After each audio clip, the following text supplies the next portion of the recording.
you have to qualify whether or not it's a real objection, right? So I think it was Harvard Business Review. They said, 98% of the time, somebody who says that money is the objection is not actually the objection. Welcome to the Unrivalled podcast. Are you dreaming of changing your life through opening a business? Or are you curious what obstacles entrepreneurs had to overcome on their journey? Then you're in the right place. My name is Agnes Billig and I'm your host. Hey, thank you so much for listening to this podcast. It would really mean a lot to me if you would join my Facebook group Unrivalled Talks, that I can get to know you better and interact more with you on a personal level. So I hope to see you there. Hey everyone, welcome back to another episode of Raw and Real. Today's guest on the show is Jessica Lorimer. She's the UK's most influential sales coach for service-based entrepreneurs looking to sell to corporate companies and add profitable corporate revenue streams to their business. Thank you so much for joining me today. Thanks for having me on. I'm excited. Awesome. So I'm really excited to dive into your story first a little bit. So I'm wondering, how did you discover your passion for sales in the first place? As often people see sales as something that's not super fun. I think it's one of those things. I don't think any child kind of wakes up and thinks, "Oh, I'd love to be a salesperson." I think, it's not necessarily a vocation in life. Although I do have a friend who did apparently want to be in sales from when he was like 16. So who knows? For me, I happened to stumble into sales because I got fired from a coffee making job. My first ever job was making coffee. I was about 15, and I went to work for this cafe, a local one. And I managed to make 17 cups of cold coffee using one of these professional coffee making machines. And I didn't even make it to the end of my shift. The manager came up to me and said, "Look, I don't think this is for you. We've literally never had this before. We think you should just, go home and find something else that's a bit more suitable." So I went and sat outside a shop. I was waiting for my bus to come, and I got chatting to this lady who was looking in the window for some jewellery for her granddaughter at the time. And we got to chatting because I was a similar age, and we were talking about the sort of things that she might like. And I said to the lady, I was like, "Look, I've got 25 minutes. I can come in with you if you want some help. I can come in and we can try some stuff on." And so we went in and we were trying things on, and the manager over there came over to us and said, "How are you doing?" And she said, "Oh, is the jewelry for you?" And I said, "Oh, no, it's for her granddaughter. I just met her outside." And we got to chatting, and the manager said, "Well, if you want a job here, come and start like tomorrow." So I was like, "Oh, brilliant." And that's how I ended up in a sales job because I got fired from somewhere else, basically. And obviously I just kind of stuck with it.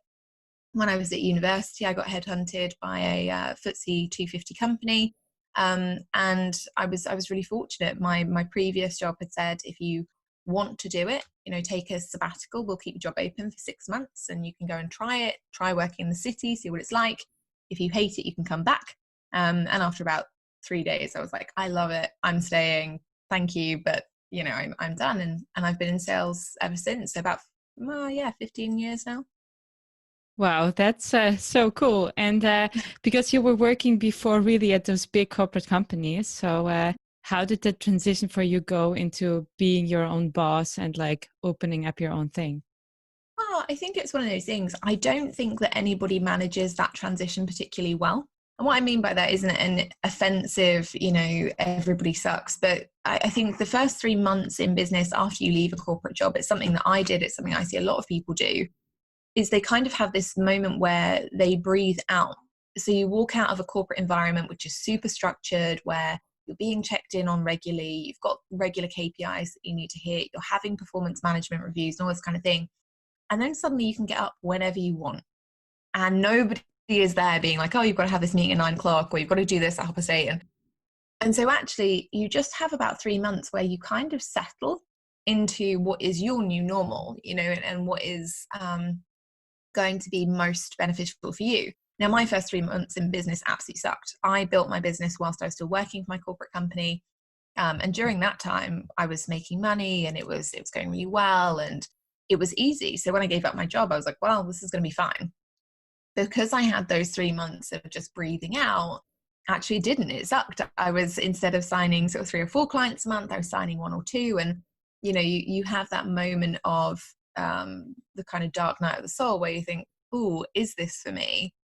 Am I going to be able to make this happen? Am I really doing the right things? And when I looked at it, the answer was no. Ultimately, I'd come out of my job. I'd forgotten everything I'd ever learned about time management, about performance management, about setting and achieving goals. And so the reality was that I wasn't achieving in the same way.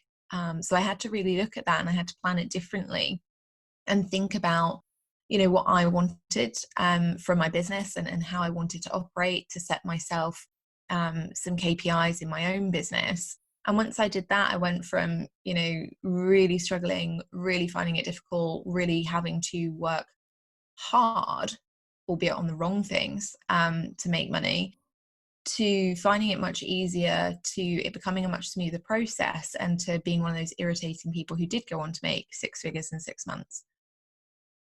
So when we look at the sales process in general, what do you think is, in your opinion, the best structure of the process when it comes to touch points and how many calls you should have with someone, and just everything in between? So it's different, really. If you're looking at B2C, so business to consumer, that's going to be very different. And, it's a much harder market, particularly right now. I mean, we're heading into a recessive period. Here in the UK alone, the government has kind of predicted that each household over the next 12 months will lose £9,000. So if you're selling B2C, it is going to be much harder for the next 12 months, because as we do head into recessions, people want more, they want more reassurance that what they're going to be buying is going to be the right fit, is going to get them the exact transformation they want, and that it's going to be quicker and easier than doing it anywhere else. And that's why ultimately, if you're selling B2C, people do have to do more work. They are having to have more touch points. They're having to operate on social media. They're having to post regularly. They're having to create email newsletters. They're probably having to have discovery calls. And, as we head into that period, you're only going to have more. Now, traditional sales advice would say you need 7 touch points with somebody in order to get them to buy. That hasn't been looked at in a while. So, I couldn't say that it's the definitive number, because I don't know that it is. I don't think that anybody knows whether it is or not. They'd need to do more up-to-date surveys for that. But I think if you're selling B2C, it's important that you are not just running into the social media pool and shouting about something, because that's not actually a sales activity. And that's the biggest problem with people who do sell business to consumer, is that they do a lot of the wrong activities. So it's not even, how many times do you need to do this? It's a case of, what are you actually doing? And are those things the right things? So if you're only ever posting on social media and getting likes and comments, but no sales, then you're not doing the right activity, because you're not following it up with anything. There's no kind of follow-up. There's no proactive outreach. There's no external point in your sales process at which they can build a one-to-one relationship with you. Now, that changes when you're selling to corporate companies, because selling to corporate companies is a lot different, and it does have a more strategically defined process, because you're not selling to people who are emotionally attached to what you're offering. And that's the thing. So when we sell B2C, we're talking to people's emotions when it comes to the transformation, and we're also talking to their emotions when it comes to how they want to pay for that. And so a lot of people come up against the money objection far more regularly when they're selling B2C than they would do if they were selling B2B, business to business. So when we're selling to corporates, the process is different. The process is very much, have you got clarity on what you want to sell and which industry you want to sell it to? Where's it going to be most valuable? Then you look at lead generation. What's going to be your method of attracting corporate leads? And, you can use any method you want. We teach 6 specific methods inside my program, but, they range anything from speaking for leads to networking for leads to using LinkedIn lead generation, and everything in between. But you've got to pick what's best for you based on your personality and how you like to show up. The great thing about selling to corporate is that broadcast content, so just posting random things on social media, isn't necessary. So you take out some of that work in what you would call lead generation in the B2C space. You take that out when you're selling B2B. Then you've got business development. And ultimately, business development is the process of building a relationship with the correct stakeholder. So ultimately, that's about having that one-to-one conversation with them, understanding what their pain points are, understanding how it impacts them, and then being able to suggest or co-create a solution with them to make that happen and to land that sale. Then your final point, you've got proposals, making sure you write a proposal that ultimately summarizes well enough what you've discussed in that conversation, that is relevant to anybody who wasn't part of that conversation, to make them understand what exactly they would be buying, how much it would be, etc.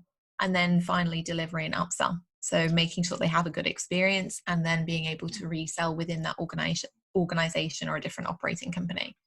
And what do you think is the hardest thing about like establishing this relationship with a person from a corporate company? I don't think there's anything particularly hard about it if you're a human being. We're programmed to be relatively social creatures. People make sales out to be something that's incredibly difficult and incredibly complex. And, a lot of people talk about they don't like it, they don't want to do it. And there are a few reasons behind that. One is rejection. Nobody wants to be rejected. And when we think about B2B sales, because we're talking directly to people a lot of the time, we're doing that proactively, there seems to be more opportunity to be rejected. It's interesting though, because we don't measure our social media in the same way.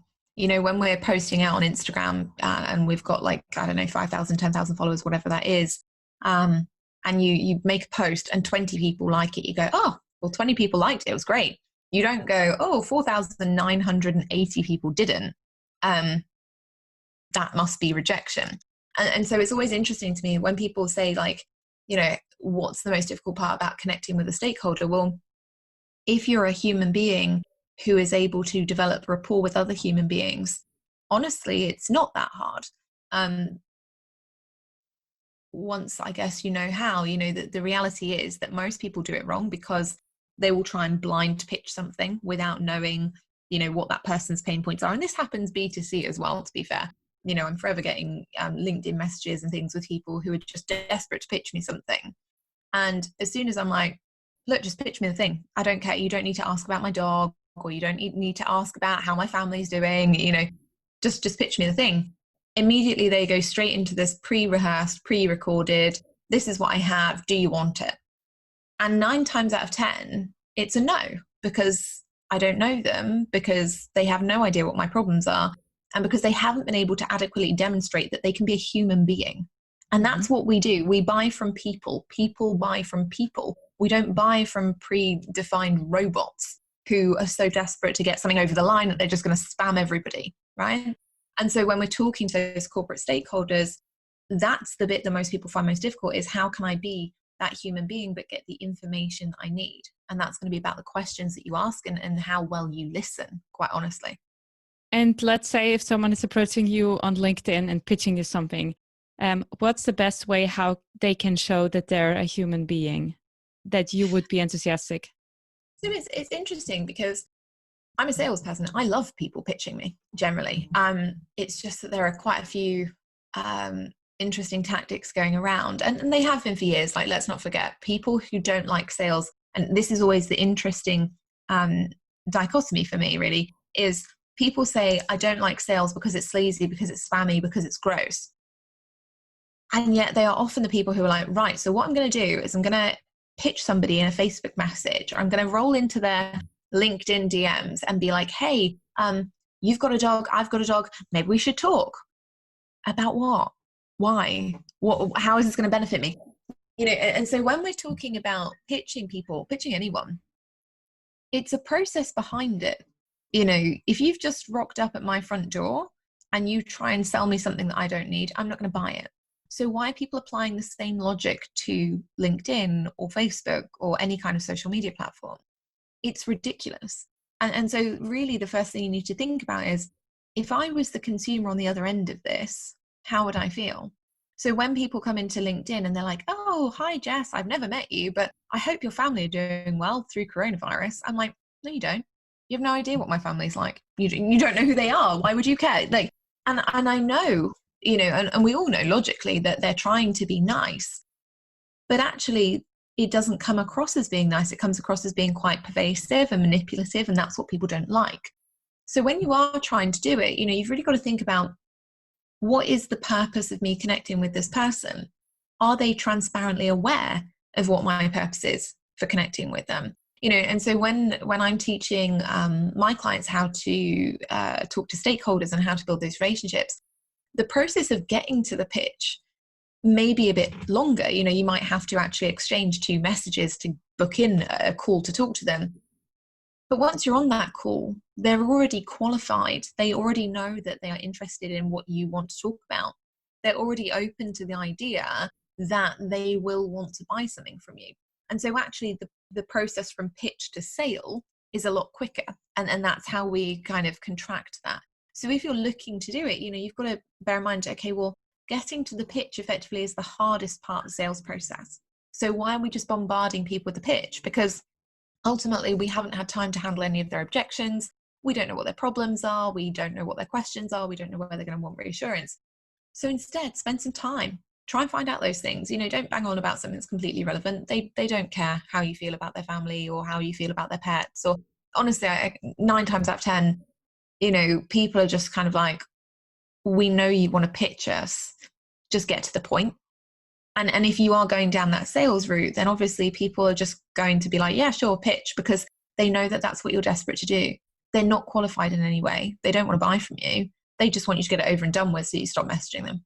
And that's it. So, you have to start thinking about, okay, well, how am I going to proactively build a relationship with these people? How am I going to find out what their pain points are? That might be through your content marketing if you're selling B2C. If you're selling B2B, it's much more direct because you are doing a lot more in terms of proactive content and proactive outreach, which lends itself to booking those conversations much, much quicker. Can you give us an example of a good pitch that you heard via LinkedIn, or a good conversation example that you would recommend? I don't get any. So I would say that if you come after this podcast and you have one that's amazing, then I'll wish that I shouted you out. I think good pitches typically don't happen that often. But I had a client recently who demonstrated a really good way of getting into a meeting with a stakeholder who had been really not open to connecting with people who they felt were going to be salespeople. So she sent the message that we use, and on LinkedIn, you use that as a connection message, and it's basically, this is what I do. This is the industry that I work in. I'd love to have a chat with you about what your company is doing with regards to the specialism that I have the expertise in. So she sends that message, and the stakeholder comes back and says, is this going to be, knowledge sharing and developing insights, or is this going to be a sales call? And she went back and, we'd had some kind of discussions, but she went back and she said, ultimately, every sales call is valuable because every sales call is always going to provide you with knowledge and insights. I wanted to connect based on the fact that I'm talking to companies every single day about these particular issues, and their insights will be inherently useful to your company. However, if you talk about problems that I can solve, it would be irresponsible of me not to tell you how I could help you with those. So that would be the agreement of getting on a call with me, that yes, you'd learn a lot about the industry and you'd gain a lot of insights, but equally I wouldn't sit and be quiet if I felt that you had a problem that I could help you with. And he accepted, and they had a call, and it went really, really well. And I think that's the thing. It's people will all sell differently, but probably the biggest question I get is, how can I sell without selling? And the answer is, you can't. Stop bothering, stop trying. Transparency is something that is so undervalued in the society that we live in. We've forgotten how to be transparent, because inherently to be transparent is something that people view as potentially being negative now. We worry that if we're honest, people might not like our answers. They might not like what we say. If we are transparent about why we're connecting, people might say no. and that is their adult and empowered decision to make, right? But we associate transparency with negativity. And that's really interesting, because then, especially when you look at the online space, for example, so many preach integrity, but not transparency. And those are the people who will teach, this is how you sell without selling. And in truth, there is no way of selling without selling. If there was, salespeople would have been using it for the last hundreds of years. Sales is a conversation, it's a relationship, and it's not always done for paid gain. If you're a parent and you're listening, you have sold your child 100 times on not eating a McDonald's, but eating something from your freezer instead, right? If you have a partner, you have sold them 100 times on, I don't want to go to the cinema and see insert name of Arnold Schwarzenegger film here. I want to go and see Bridget Jones, or whatever that might be. In my case, definitely Bridget Jones, because it's an epic film. That's the best thing that the early 2000s ever produced, I think. But, we're selling every day. Selling is about being able to bring somebody around to our way of thinking and let them make an empowered decision about whether that's the right thing for them to do or not. And that's what we are afraid to do. We get afraid to let people make their own decisions because we're afraid that it won't meet our agenda. And that's where people go wrong. And often in these conversations, the objection comes up, we don't need you right now, or I don't have the money right now. So how would you tackle these most common objections? Firstly, when we talk about objections, particularly if you're selling business to consumer, you have to qualify whether or not it's a real objection, right? So I think it was Harvard Business Review. They said, 98% of the time, somebody who says that money is the objection is not actually the objection, right? People say, I don't have the money, because they mean, I want to say no, and I want to do it in the least offensive way possible. That's okay. Equally, I'm a big girl. Like, if you don't want my thing, that's cool. I'm not going to cry about it. I'm not going to get upset. Ultimately, it's not me who's got to get the results in 6 months. My business is going to be fine whether you do it or don't, right? And that's the way that we have to think sometimes about sales conversations. So when we have an objection, whatever the objection is, the first thing we need to do is qualify, is this objection real? So we say to them, hey, look, we've had a really honest and transparent conversation so far, and I'd really appreciate it if you could just let me know, like, is money the real objection here? Or is there something else that I haven't reassured you on? Or a question that I haven't answered that you need to know before you can make the best decision for you? And in doing that, we give that person the opportunity to think about, okay, is it just that I had sticker shock? Is it just that I don't understand something, right? And we give them the opportunity to have that conversation, which technically falls under objection handling, but really is questioning from their side and gaining reassurance. The other thing is that a no is not a no, I hate you and I will never buy from you, unless they specifically say that, obviously, but that's quite rare. A no is a not right now. And that's the thing. So if you've established it's a real objection and they're saying, this is a no for me right now, it's a right now. They'll circle back around. The best thing you can do is to make sure that you leave them feeling good about the process they've just been in.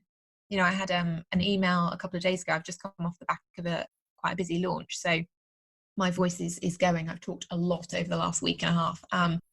But I came off the back of the launch, and we had somebody who was thinking about buying into my program. And I'd followed up with them a couple of times and just said, hey, look, it's totally on you. I don't mind. But if you have any questions, just let me know. And they came back and they were like, oh, right now just isn't the right time for me. And they explained why. And I was like, that's totally fine. At the end of the day, I just want you to make the best decision for you when that's right for you. We'll see you in the program. And they came back and they said, thanks. I really appreciate you not doing the traditional salesperson and trying to sell me on it anyway. Now, this is a minority of salespeople that will try and do this. And generally it's people who are inexperienced who will be like, but you should, so the way that they handle objections is not to actually listen and think about, is this a real objection, and qualify it and then move forward.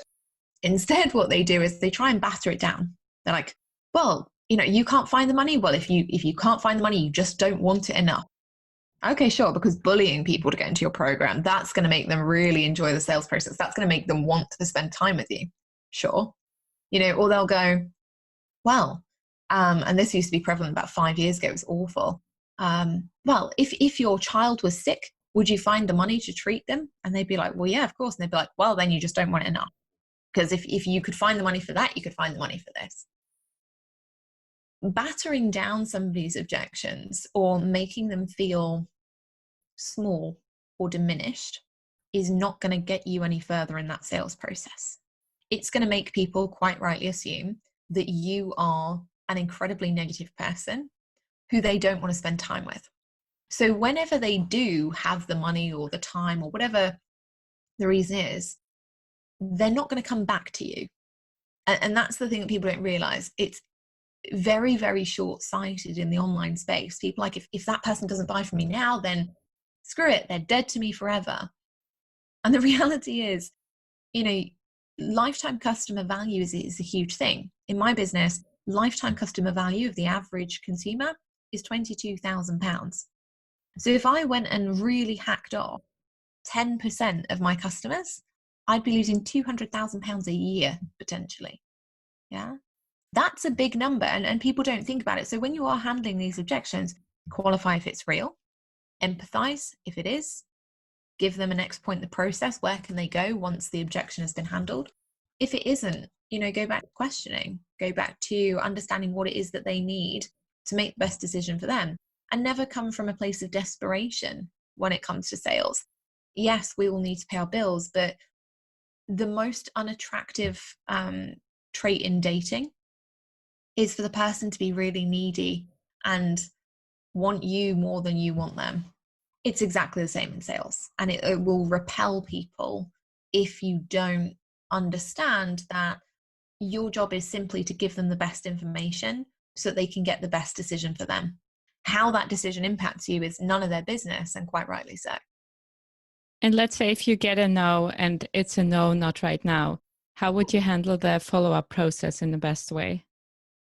So, again, this varies B2C, B2B, but if you were going down the B2C route, then the follow-up process is about A, staying top of mind, which most people do through their content marketing and things anyway, but also B, demonstrating you actually care about that person. It's really interesting. I've been part of multiple sales processes in my life, and quite a few in the online space. And, we were talking about pitches on LinkedIn earlier and how shocking they are generally. Nobody ever follows up. Once they've pitched, that's it. And they're just gone into the ether, which is why everyone's like, yeah, do it. Pitch me, no problem. Because they know that after that, it's quite likely they won't ever hear from them again. When you've had a sales call with somebody and you actually want to work with them, you actually think, oh, that person, I like that person, I could really help them. If you're not reaching out to them, once every 3 months as a bare minimum, to just be like, hey, how's it going? Or, hey, the price has changed my program on X date. Do you want to, jump in now? Is now the right time? Or, hey, how are you going? I'm just checking in on you to make sure that things are okay. And, did you end up going down that route? Or did you make a decision on this? Or did you hire another coach? Like, it's totally fine to ask. And it's a human response. And when people say to me, oh, but, that's hard work. Yeah, it is. It is hard work. Sales is not inherently difficult, but it's a manual process to get it done well. It's a manual process. If you want to be the person who genuinely builds relationships and who genuinely,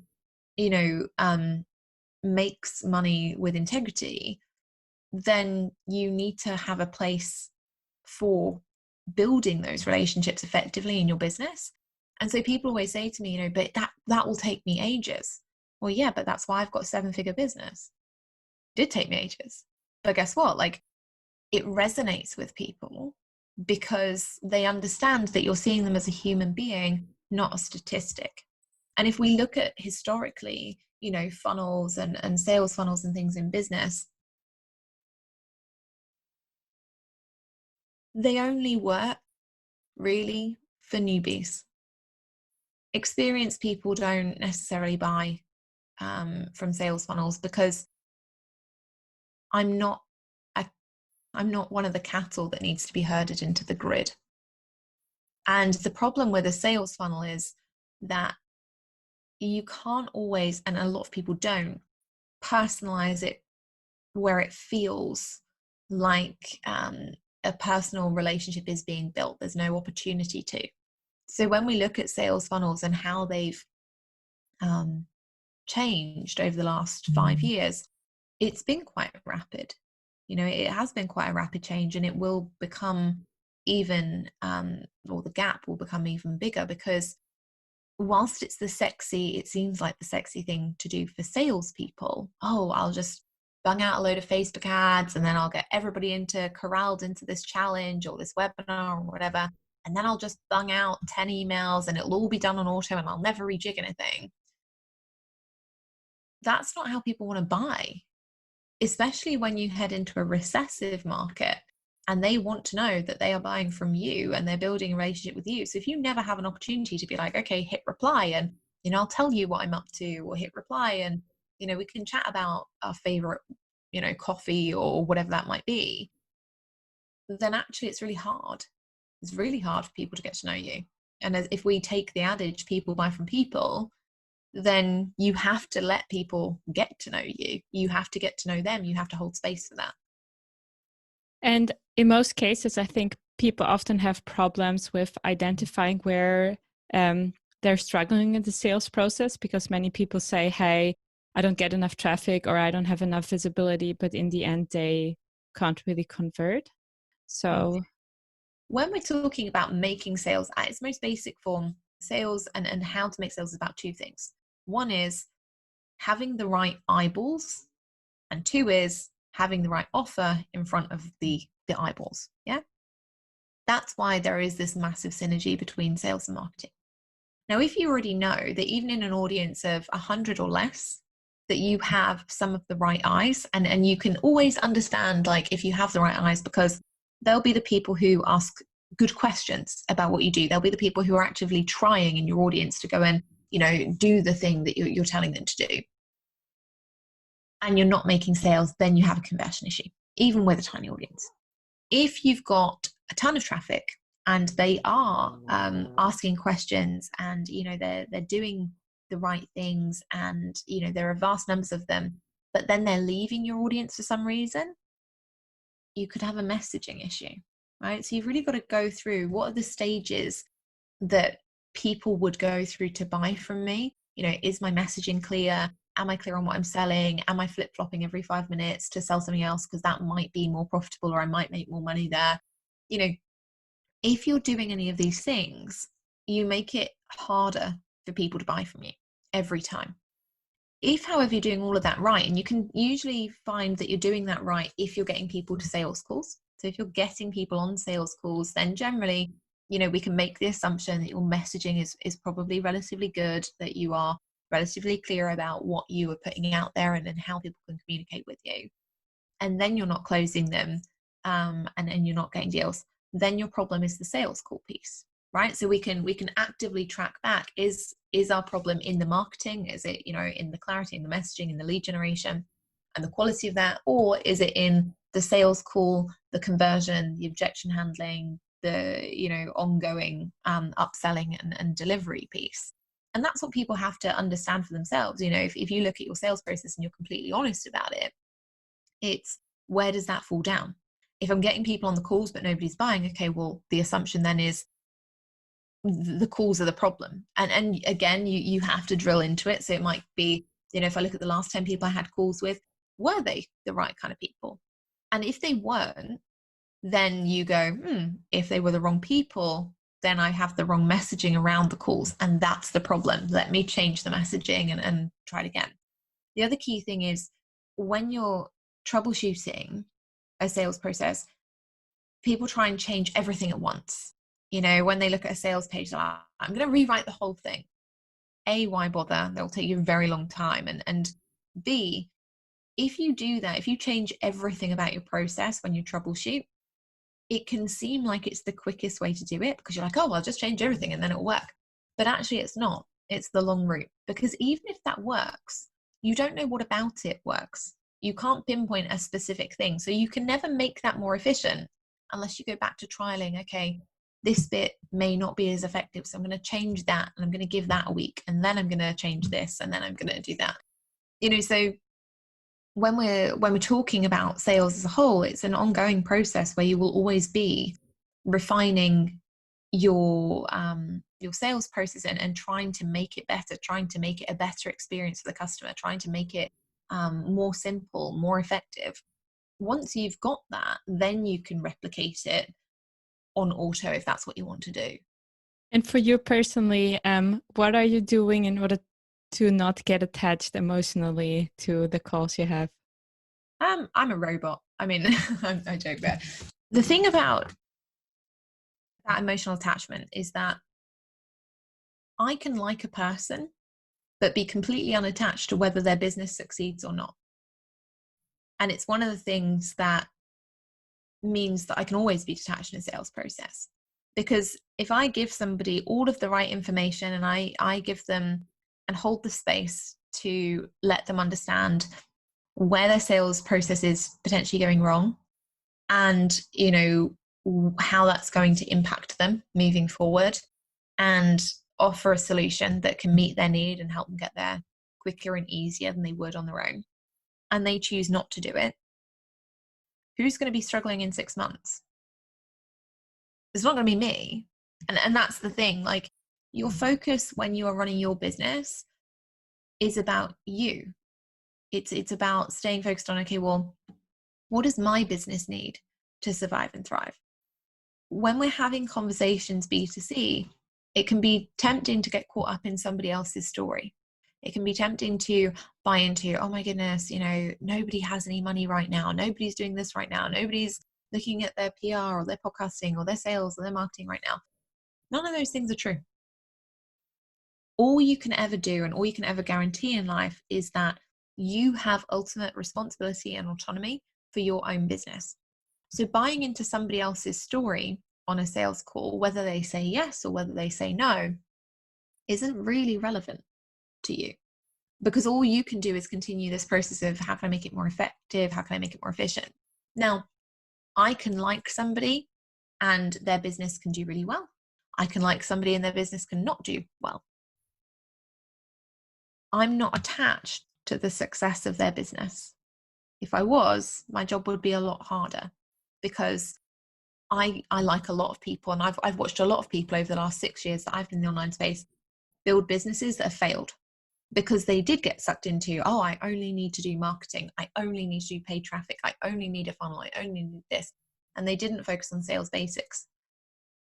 But the reality is, my responsibility is not to coach people for free. My responsibility is not to make them feel bad about the decisions they make. My responsibility is to give them the right information that can help them make a difference. If they choose to use that information or not is none of my business. And so once you take that out of it, once you take your sense of responsibility for saving people out of it, you're not attached. I can't be anyone's savior. I don't want people to buy from me who think I can save them, because I can't. Only you can. It's your business, or it's your podcast, or it's your sales process, or your marketing process. Only you can change it. And you have to really want to do that. And so if you don't, or you don't want to listen to the advice, or you don't want to invest in the thing right now because you've got other things going on, those are absolutely your rights to do. It's not the salesperson's problem, though, because there will always be somebody else out there. For every no that is out there, there'll always be somebody who's like, oh, well, I am in the right place to do this now. And I'm listening to this and I get it. And I want to be successful and I want to do something differently. So yeah, I'm going to be all in, right? And those are the clients that we want. We want the people who are, I am all in on getting booked onto X amount of shows this year. I am all in on having the best sales process that I can have. I'm all in on getting corporate clients and adding a revenue stream. You don't want the people that you've had to drag through the sales process who are like, oh, I'm not sure. Oh, maybe this isn't the right fit. Maybe I need to think about it. Maybe I need to do this. Because if you have to drag them through the sales process, you're going to have to drag them through everything else. And I don't know about you, but I can't be bothered to do that with clients. Like, if you've made the decision that you want a business, and you want it to be the best that it can be, and you want it to be fun, and you want it to be simple, great, I'm your girl. But if you're half-assed and you're like, oh, I'm not sure what I really want about my business, and I'm not sure that I'm going to be able to take risks, and I'm not sure that I'm going to be able to put in the work required, then no, I don't want you as a client right now. In 6 months, when you've made those decisions, yeah, maybe, but not right now. And so that's your job. Your job is not to get attached to their story. Your job is to get attached to, am I giving the best information I can to help them make the best decision for them? That's all your attachment is on. Yeah, thank you so much. And do you still have a last key takeaway, a personal insight that helped you grow that you would like to share? I think my personal takeaway is production, not perfection. There are so many times in the online space that I watch people struggle because they spend so much time on stuff that is the perfect vision of their business, right? They try and get the perfect website. They rewrite their copy 1,000 times. They spend hours in Canva trying to make the perfect graphics. Honestly, I made 6 figures in my business without a website, without Canva graphics, without, doing all this kind of stuff. So you don't need those things to succeed. They make you feel better about what's going out into the world. And the reality is that it's not about how pretty something looks or, how many pages you've got on a website or whether it's finished or not. It's about actually starting the task that you want to see the results from. So if you're sat there and thinking, I want to make more money, just start doing sales activities. Stop thinking about, oh, well, in order to do the sales activity, I need to get the website and I need to do this and I need to do that. Because you don't, and it's ultimately just procrastination on the task at hand, which is at some point you are going to have to sell. Like, you're going to have to sell you. You're going to have to step away from the awkwardness that you feel about selling you instead of selling a brand that you used to work for or whatever that might look like. But if you don't start, you will never make it any better. You'll never get to the point where you can troubleshoot anything. So, just crack on, I guess. And how can people get in touch with you? If you want to get in touch with me, I have a podcast. I have 2 podcasts actually, because I'm greedy. The best bet is to listen to those. I have one that's based all around selling business to consumer. It's called Smart Leaders Sell. And I have one that's all about selling to corporates, and it's called Selling to Corporate. So those are the best places to have a look depending on what you want to sell. Thank you so much for all of these great tips. And for everyone who's watching or listening, we would love to hear what your favorite takeaway was from today. And please make sure to share it on Instagram, LinkedIn, and Facebook, and make sure to tag us so we see what resonated with you. Hey everyone, welcome to my YouTube channel. I publish videos every week that will help you grow on your entrepreneurial journey and that will motivate you to follow through on your dreams. So make sure to hit that subscribe button so that you don't miss any of my new videos.